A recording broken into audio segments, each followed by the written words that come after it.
I hope I'm not getting fired. I will die. And this includes the elimination of your role, making today your last day.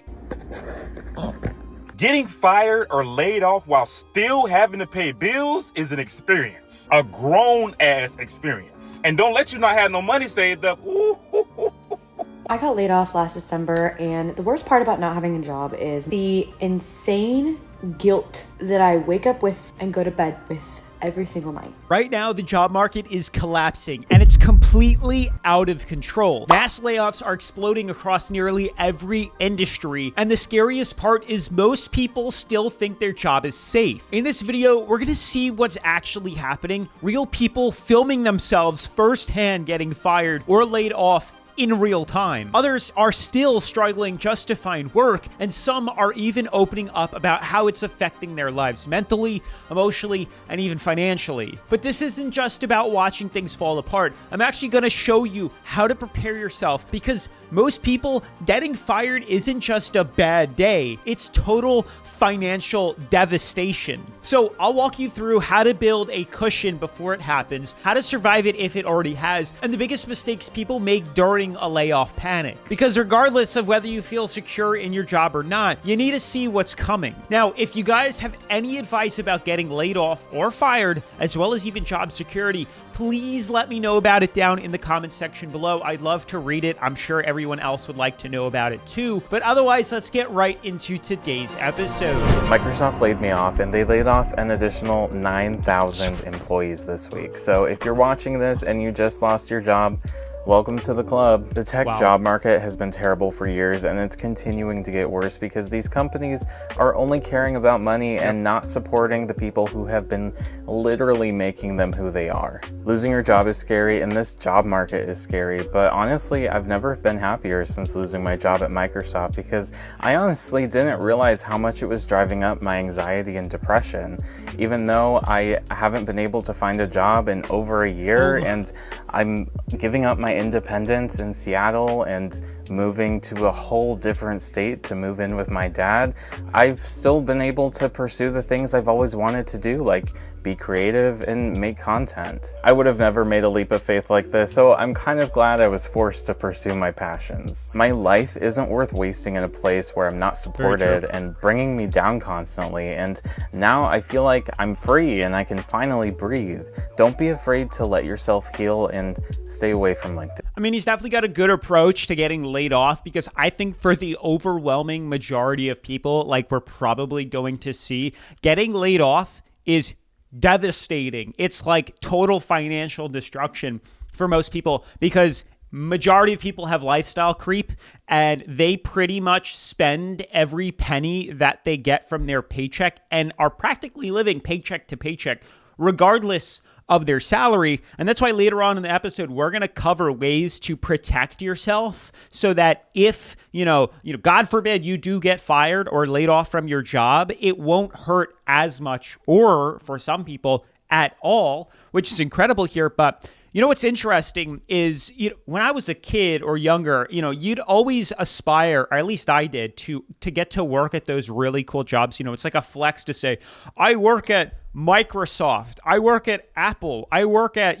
Google, the headquarters. And we've seen videos, I don't know if you guys have seen, but there are people like, day in the life working at Google or Microsoft, and they have the most bougie lifestyle. They practically aren't even working, but they are. I might actually make a video on that, because it's insane what it's like working at these companies. They have like book nooks or like major feasts and free spreads of food. It's like going to college again, but they're paying you to go. It's insane. Massive gymnasiums, quiet spaces.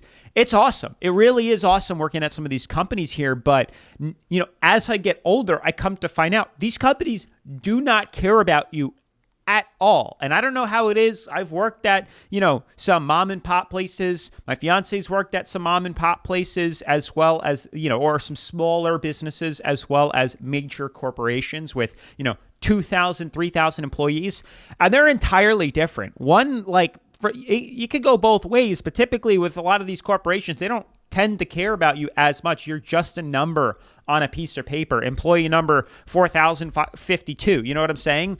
And when they start to experience, sales drop, they need to meet shareholder expectations. The easiest way to offset that is to just fire a bunch of employees. And then when things start to do well again, they'll just rehire more employees. And guess what? They can inevitably hire these employees back at lower pay. You know what I'm saying? Than what they were currently paying those previous employees. It's crazy the way the world works. Whoa, I'm in the middle of editing today's video and I totally forgot to remind you guys that the 50K subscriber giveaway is going on right now as I speak. It is the first link in the top of the description. It is completely free to enter the giveaway. It doesn't cost anything. You don't have to do anything but click that link and enter. It's for $100, super simple. I'm just gonna send it PayPal to the winner. Drawing is gonna be in 2 weeks, so I do recommend that you do subscribe to the channel and turn on post notifications. This way you don't miss out on when I pick a winner, but definitely make sure to check it out down in the description below.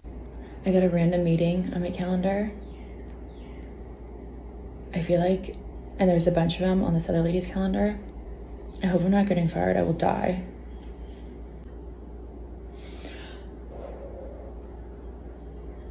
This is crazy. This is like a firsthand POV of somebody getting fired and recording it and then posting it on social media is even crazier.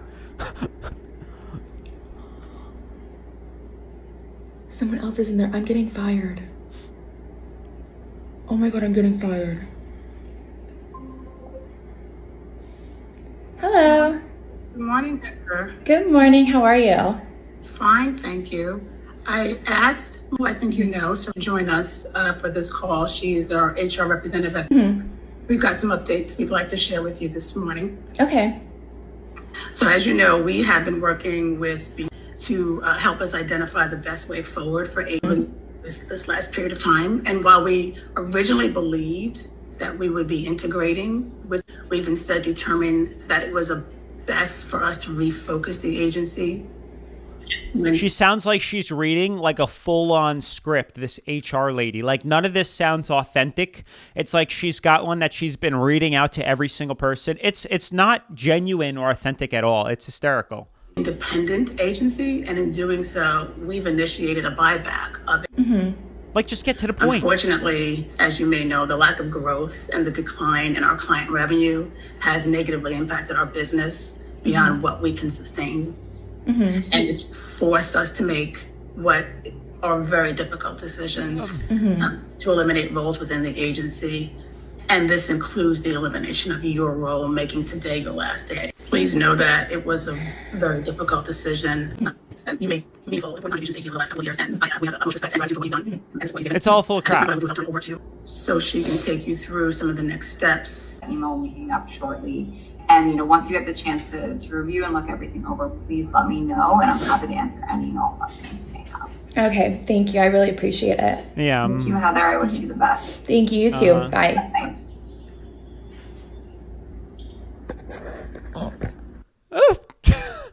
All right, I'm sorry for laughing, but her little face at the end is pretty funny. Anywho, it's crazy.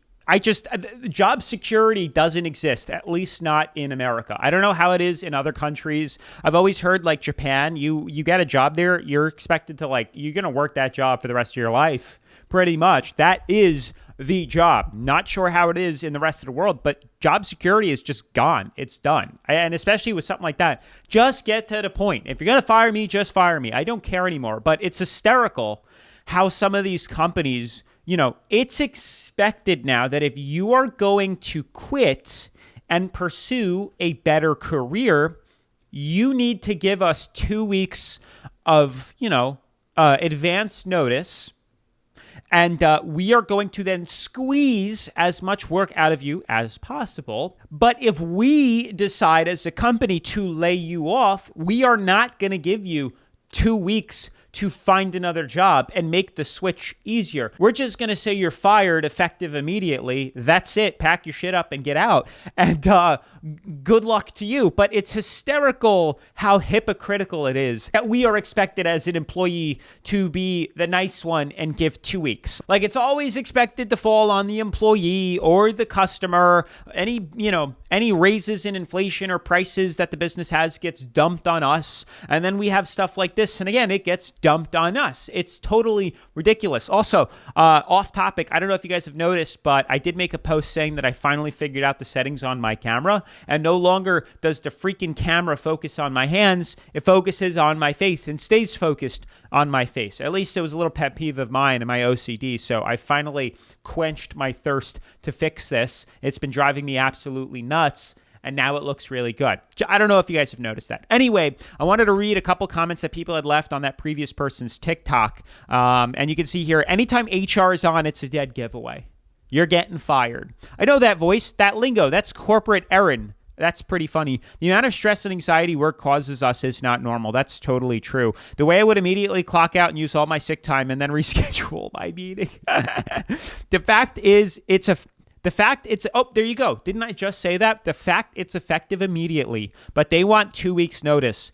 It's diabolical. Like it's the utmost disrespect, to be honest with you here. And like I said before, these businesses, you're just a number. You're just a number on someone's Excel spreadsheet, and that's it. And when these companies, see a decrease in sales and overall volume, they just fire employees. It's the easiest way to regain what could be a 50K salary, 80K, 100K, a year. Think about it. I can lay off 2 people making 60K. Boom. Company is now saving $120,000 a year, and I can inflate the profits back up. It's crazy to think about it like that. Got laid off last year, spent almost a year unemployed. Recently got a better job. That's my dream career. One door closes, another one opens up too. Yeah, for some people, this could be a good thing. I always try to look at everything like a blessing. Everything happens for a reason. Don't go into things being upset or negative that, you lost one thing here. Good things come, you always look forward. There is light at the end of the tunnel and things do get better. And again, we're going to talk about ways to make the blow a little bit easier to deal with in a little bit. Getting fired or laid off while still having to pay bills is an experience. Yep. A grown ass experience. And don't let you not have no money saved up. Ooh. Now you scrambling, scraping for shit. You applying for unemployment, putting in 500 applications a day, signing up for DoorDash, signing up for Instacart. Life get real. Yeah. And trust me, I know firsthand, because that was me 2 years ago getting laid off, trying to figure out what I'm about to do next. It was hell on earth. Sometimes you don't think about when you get all these bills that your income could just stop at one point. It could just stop. You come to work Monday morning happy as hell. Everything going good. Yep. Weekend was good. Everything was perfect. And then you see that 30-minute meeting with HR and your boss. Oh my fucking God. Yeah. Oh my fucking. You get in the meeting, they start talking about, yeah, we're restructuring our core values of the company and your job has been affected. Always. God damn it. Hey, just know if you got to deal with it, it's going to be all right. Life keep on going. You're going to end up a better person after it. I know I did. Yeah, no hard feelings at this point here. That's why it's like, who cares? If there's a better opportunity, somebody's offering you a better job, or you're thinking you got the feeling in the air that there's a chance that there's going to be some restructuring, start preparing early, don't procrastinate. Start applying to other jobs if you think it's coming. And maybe it doesn't happen to you, but who knows? You reaching out to other jobs, you might be getting a bigger pay raise at another company. It might be worth the transition. We've talked about this in other videos here, that really the only way up now in corporate, it's not really climbing the corporate ladder. Sometimes you can do that in regards to pay, but it's slow and steady and takes a long time. And there's no guarantee that you're going to actually get a pretty significant pay bump. If you start off at 40K, the likelihood that you ever see an 80K salary at this job is very small. But if you transition or pivot to another job and you negotiate in the beginning, because that's the time to get that salary bump, you could negotiate 60K, 65K. Boom. You just got a $15,000 pay raise within a couple of minutes of negotiating versus what could have taken you several years, decades to get at your current job. So, there is a time and place when job hopping is actually important. You don't want to do this throughout your career because it might look a little bad when the company sees your resume. But not to go off on a tangent, this is why it is so freaking important to have an emergency fund. Not only did we talk about, preparing yourself, looking at other careers in the event that you think you're going to get fired or laid off, but also having money squirreled away, stored under your pillow in a high yield savings account, it will lighten the blow, or depending on how big your emergency fund is, you might not feel it at all. You'd be like, okay, whatever, I'm going to go apply for another job. I have 6 to 8 months of savings that can get me through life where I don't have to worry. I don't have to rip my hair out at night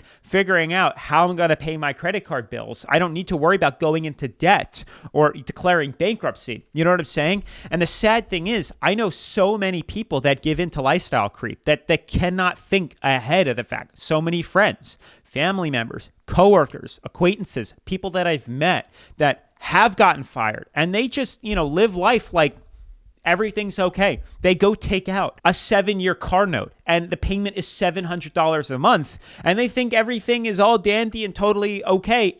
And then they get fired like a year later and they're like, oh shit, I don't know what to do. I've had lifestyle creep. I've been living at my means or above it, and now I just lost my entire income, and it might take a couple of months. If you're lucky, maybe you get a job in 2-3 months, but some people, it's taken 8 months, a year to find anything. Been there, done that. Getting fired or lay off makes you real humble real quick. It's not real till you're at that pawn shop. That's what I'm saying. Everybody goes into a frenzy and a panic. They start selling off everything that they own, which, can be useful at times, but had you had that emergency fund, you wouldn't have to worry about that. I'm living that experience right now. Just got fired 2 weeks ago. Life got real, got laid off $430, and I just signed a 6-figure offer. So yes, it's also very cool. This could be a blessing in disguise for some people. I got laid off today after 10 years at the most amazing company. I didn't think it would happen, but I kind of thought it would happen at some point. I got the email. I'm just going to pause it. You see how she thought in the back of her head, like there's a chance that I could be getting fired, but maybe not. Trust your gut. Once you get that thought in your head, start looking and start applying for other jobs, and hopefully you can transition or switch companies before, your name is in that email. Your role has been impacted. And today, let me tell you, has been a whirlwind of emotion. And I think that a lot of people, when they get laid off, they're sad, they're angry, it is what it is. To me, this is just another sign that God has always had my back and that there are more blessings coming. Yeah. And I wasn't even going to post this because there's a lot of haters out there I need to put my evil eye on. But I'm just so thankful. So if I've ever worked with you or this comes across your page and you were my client at one point, thank you. Drop in the comments a memory of working with me. And if you know of anyone that's hiring, holler at your girl. I think I'm going to document this journey. Okay, love y'all. I mean, that is probably the best way to handle a situation like that. Like I was saying, it could take a big toll on somebody emotionally, financially, mentally. So to have a positive outlook, even when times are tough or things are difficult, you don't have another job lined up, God is good, or there are blessings that do come. There is light at the end of the tunnel. This is just another chapter in your life. And, things do get better. They will get better. It is just a temporary thing. And in a couple of years from now, you'll look back on this moment and be like, okay, I'm glad it happened because I never would have been where I'm at now. And also, super quick, answer me this. I'm really curious. Do you guys prefer to work at a corporate job? We're talking about a company that has several hundred, if not thousands of employees. Or do you prefer to work at a small business or like a mom and pop? Maybe those are 3 different, scenarios there. But when I mean small business, I mean maybe less than, 70 employees, 60 employees, where you can pretty much remember all the faces and names at the company. Let me know. I'm curious which one you like better and why down in the comments below. So I think I'm being laid off from my job today. If you couldn't tell by my appearance, I have been crying all morning. I haven't even had my meeting yet, but I got a calendar meeting today from someone I've never spoken to at the company, and a bunch of other people did too. So I am recording this because I feel like a lot of people can probably find comfort in knowing they're not alone. So we will see. Maybe it'll be something positive. Maybe I'm not getting laid off, but I am shaking. That does impact your position. Today is going to be your last day. I've loved my time here and I'm very thankful for it. So I appreciate it.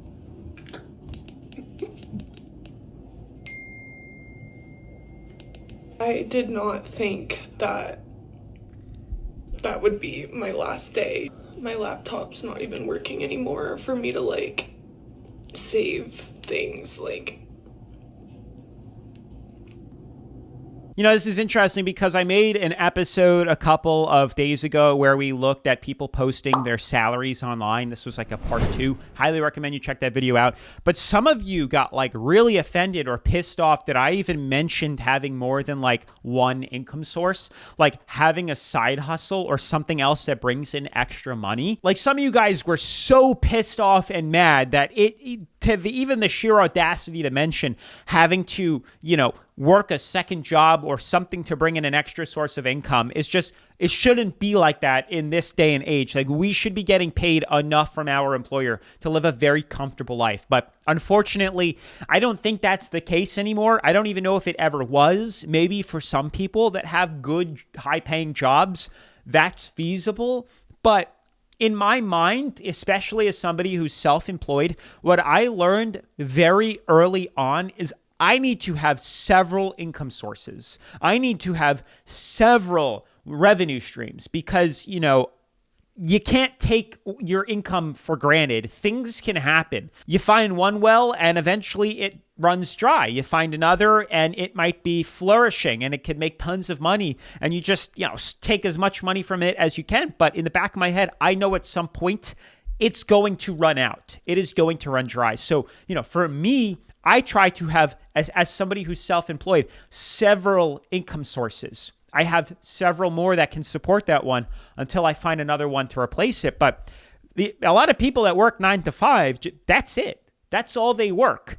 And when you lose that one income source, it hurts. And it's very difficult to replace it. So that's why I do think about, you know, it might be a good idea for some people, if you're hustlers, to maybe figure out some other way. I always support, you know, having your own business, but I know that's not for everyone. Some sort of other side hustle or second job. I know that's crazy, but if you want to get ahead, you're going to have to make some sacrifices early on. You want to relax now, you might be working until you're 95 at the Walmart. Hate to tell you, but it's true. You know, you need a lot of money to retire nowadays. Rejection is redirection. Getting laid off is so traumatizing. The world we live in is insane. Jobs expect people to give a 2-week notice before quitting, but can be fired like this. Sending you so much love and positivity, an even better opportunity will come. Yes, go in with a positive mindset. Totally agree. I got laid off last December, and the worst part about not having a job is not what most people would think it is. It's not the fact that I am not making enough money. It's not the fact that I don't have anywhere to go. It is the insane guilt that I wake up with and go to bed with every single night. It is the fact that even on a weekend, I feel more relieved because my responsibility to find a job ceases on the weekend, you know, because if nobody else is working on the weekend, then I'm allowed to not have a job on the weekend. But the second Monday rolls around, the guilt is back. The guilt is back. And I don't think enough people talk about this, and it never goes away. And it feels fully like it's your fault, no matter how many times you're applying for jobs, no matter you know, how qualified you are for what you're applying for. Just guilt. I just feel insanely guilty, like I have done something wrong or am doing something wrong. So you can't even enjoy your days off. And I think that just says a lot about our society and the value that we place on working. Yeah. And don't get me wrong, like I still have side hustles and stuff, right? But it's that guilt of not having that 9 to 5 structure. It's the same way I would feel if I had a part-time job right now with a degree. It's just guilt. It's sick. It's sick, and I wish I could unlearn it. I wish I could not know what it's felt. I've worked every single day since I was like 16 years old. So not having a job feels like I'm letting someone down because of the guilt. And I'm going crazy a little bit, I think. So let me know if you have any recommendations. Wow, that is an incredible real life experience. I totally understand it. It's weird because, again, I haven't had like firsthand experience with losing like jobs in a long time. I've been out of the job market for a long time since I've been self-employed. But just a couple of years ago, there was a time period where like business was slow for me, and I felt so guilty every single day. Like she had an amazing firsthand experience, like a real world experience. I have felt this too. where every day during the week, like I got my work done super early. It was just enough to skate by, but then I'd be done at like noon and I'd have the rest of the day. I wouldn't be doing much. I'd just be trying to find something to do, some other way to create a revenue stream. And then this channel was born, which was awesome. But it was even earlier than that. It was years. I was doing lots of things that led up to this channel being born, which is awesome. But yeah, I felt so guilty, like I was letting people down, letting myself down, like I was wasting precious time. You can always make money back. You can't get your time back. So it is a real world experience. And I have felt like that before. I've also worked my entire life. Even since I was probably like 13 or 14 years old, I was just doing other things. So I think 13 years old, I was going to sneaker expos and flipping sneakers. I was fixing iPhone screens. I was repainting and refurbishing Jordans and then flipping them or fixing them for people. You know, in this break that I had a couple years ago, I felt so freaking guilty when I didn't have much work. Now I am so busy, I don't even have enough time. Like I'm losing my weekends because I have so many things to do. And I will never take it for granted. I am so blessed. I am so happy to be so busy, especially thinking back on that time period when I wasn't busy at all and I was trying to find something to do. It's really crazy. It really is. The worst part of unemployment for me was that you finally have some time to do all the fun things, but you can't do the fun things because the fun things cost money and you don't have money to spend, aka why you need an emergency fund, but you still can't be doing that stuff, to at least to an extent. The unemployment weekend relief is so real. I do get that. I have, being self-employed, I work 24/7. So I try to, align my schedule with my fiance's. So when she has the weekends off or after 5 p.m., I try to take off too, because otherwise, if she wasn't here, I'd probably be a workaholic. I probably would be glued to my computer 24/7, even on the weekends. So it is a nice, balance to have that. I was laid off 2 months ago and secured a senior role after applying to just over 100 jobs. And this is the advice that I have for you if you're in the same boat. I don't know if y'all are ready for this one or expecting this one, but it is to own and define your narrative. When I first started my job hunt, all I saw online was, I've been looking for a job for a year, I can't find anything, I'm not getting any responses, etc., etc. And while I'm not here to invalidate anybody's experience, you can't let somebody else's experience define yours, because it can get really scary. And then you start getting into that mindset of, oh my God, am I not going to find a job? The job market's so bad. You have to reframe it. What's going on out there, what somebody else is doing, that doesn't have to be your story. So decide what title you want, give yourself a goal and a time frame, and do what needs to be done to get that job. Because I noticed 90% of the time, the people who were not getting callbacks, who have been unemployed for a really long time, they're also saying things like, well, I don't want to tailor my resume to every position that I apply for. I don't want to follow up. I don't want to do this. I don't want to do that. I'm here to say, if you want the job, you gonna do what you gotta do. So second piece of advice, tailor your resume to every single job that you apply for. So take that job description, put it in chat. Hey chat, tailor my resume to this role. I would give chat rules and regulations like, I want 3 to 4 bullet points per section. I want this many measurable results. I want you to lead with the measurable results, and I want you to include this, that, and the other, so that chat knows, because chat's smart, and then you won't have to tell him again. Then you take that resume and then you scan it with an ATS scanner, because nowadays when you apply for a job, most of the time a real person isn't looking at it, AI is looking at it. So you need to make sure that all those keywords are there so that your resume may get noticed. I use JobScan. I would use the free trial for 2 weeks so that I could get unlimited scans and then make a new email and do it all over again. Save you some money. Once I would scan my resume, I would only submit resumes that got over a score of 80%. And when I say that changed the game, because when I first started applying, I wasn't doing any of this. I was just applying and just sending resumes with whatever on there. And I was getting no responses. When I started to scan my resume in JobScan, I started getting more no's. And then I started getting excited, because in order for me to get a no, that means that my resume done passed the scan.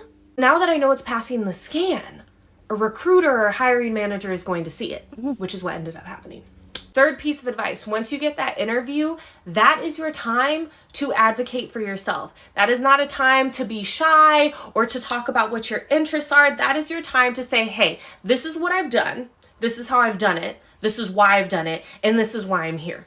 I know that can be really scary if you're an introvert, if you're not the best at interviews, but honestly, just practice, and strategize. Personality can get you pretty far, but you need to have the confidence to back that up. My last piece of advice is to not give up. I know how frustrating it can be when you really need bills paid, when you're like, how am I going to live here? What am I going to do? But do not give up, because all of the skills that you're developing while you're looking for a job, because looking for a job is a job in itself, all those skills, you're going to need them when you land that role, when you land it, not if, because I know you're going to get it. So 2 points to add on here. The first is the freaking mental hoops you have to jump through nowadays to get a job is insane. Like, you know, I don't want to throw shade at boomers, but like, just think about it. Back in the day when there was a lot less technology, think about what boomers had to do. You would go in your town in person, drive around and apply for jobs. Or you'd pick up the local penny saver or the newspaper or the phone book and you would call businesses and ask if they're hiring. That's it. Then you'd go in, hand in your resume, or it'd be, you know, typewrite it out or whatever it was. I don't know. You'd tell them over the phone, you'd go in for the interview. But like, you got to think maybe you're going to call, I don't know, 10, 20, 30 jobs. That's it. And it's all in person. Someone's actually viewing it. But nowadays, you're talking about people sending 100, 200, 300, 400 resumes out, blasting it on LinkedIn and Indeed and some other crap that they have, or going directly to the company's website, sending it directly in through that way. Then it gets AI automated. So you have to like jump through all these electronic BS hoops just to get like past the millions of other people that are applying now. Because again, you're no longer in competition with your own town or community of 500,000, 10,000 people. You're now in competition with the entire freaking world or country applying for this job. So you have to beat all these levels. And then finally, after doing all this electronic online nonsense, you have to go in for an in-person interview. And most people at this point don't even know how to communicate well because everything is done remotely online. Second, I also think most people in this day and age are just lazy, at least here in America. Like, to be better than everyone else doesn't really require that much more effort. And what I mean by that is I'd say the overwhelming majority of people, like 95% of people, are just lazy. They don't have a lot of money in the bank. They're barely scraping by. They're not doing anything extra. So imagine just putting a little bit more effort into trying to get a job or your health or whatever. You are going to be in the top 5% of people in the US, just a little bit more. So yes, tailoring your resume is probably something that only 5% of people are doing. The rest, the other 95% are just lazy and just, oh, I tried to apply. Oh, I just sent it in the same one a million times. Oh, I didn't get any luck. Nobody's going in. Nobody's doing follow-up calls. Nobody's showing face. So if you do that, you are going to be the top 5% of people, the top 1% of people in the competition. And that's what's going to separate you from the rest of the pack. I've been avoiding talking about this for too long, so let's talk about my current job situation. I was laid off again. A lot of you guys already know this, but I was laid off the first time in January. I really went through it, worked really hard to get a new job. When I got hired at this new job, Trump announced the tariffs. So about 2 months into my new job, I unfortunately got the call that they were doing a company-wide layoff due to finances. Tariffs really negatively impacting clients across the roster. Love to be open and honest and transparent with you guys. 2 back-to-back layoffs just really impacted me mentally, physically, emotionally. I knew if I talked about it on TikTok, a handful of people would assume the worst, use that as a way to further their negativity around me or bullying. Mental health genuinely could not handle that. Job market is so horrible right now. Despite treating finding a job like a full-time job, it has been really hard. Not all bad news, guys, because I promised myself I wouldn't come on here and speak about being laid off again until I found my next journey. I actually just accepted a job today. PR Maddie is so back. Her hair keeps changing every clip. I could not be happier. Get ready for a day in my life as a PR girly. I mean, yeah, it's awesome. It's incredible that she found another job. It really is. And it's just crazy, again, going back on how these companies will just find every excuse to lay off people. It's like the first priority. You know, I think in other countries, they will figure out other alternatives to, I don't know, boosting sales or finding other ways of saving money. But here in America, the first thing they do, the second they get a scare. I mean, somebody blows their nose, they get spooked, and then, fire 9,000 people. It's insane. It really is insane how this goes. I have seen it firsthand with my fiance in her previous jobs. We just went through this like last year. Company got spooked here in Florida because, the amount of people that were mass moving here she worked for a big industrial company that rented industrial equipment. So the fact that less people are moving means less equipment is being rented to build stuff. So we were on a steady decline. She kind of got caught wind and immediately, applied way more than I bet you most people do. Every lunch break, she was in her car applying to jobs and having interviews at noon. Nobody was doing that.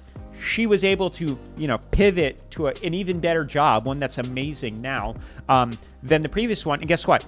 3/4 of her friends that were at that job after she left got fired like a month or 2 months later. It's insane. Laid off. So it just blows my mind. This is the first thing these companies jump to is let's lay off people the second there's a scare. We'll hire them all back afterwards instead of finding some other way to reduce costs. But that's going to be it for today's video, guys. Hopefully you enjoyed today's episode. Definitely make sure to drop a comment. Share your story down in the comment section below. I'd love to read them and maybe feature them in the next episode. But if you haven't already seen people posting their salaries online, which is insane, definitely make sure to check it out after this. Otherwise, smash that like button, turn on post notifications, subscribe, and I'll see you in the next video. Peace.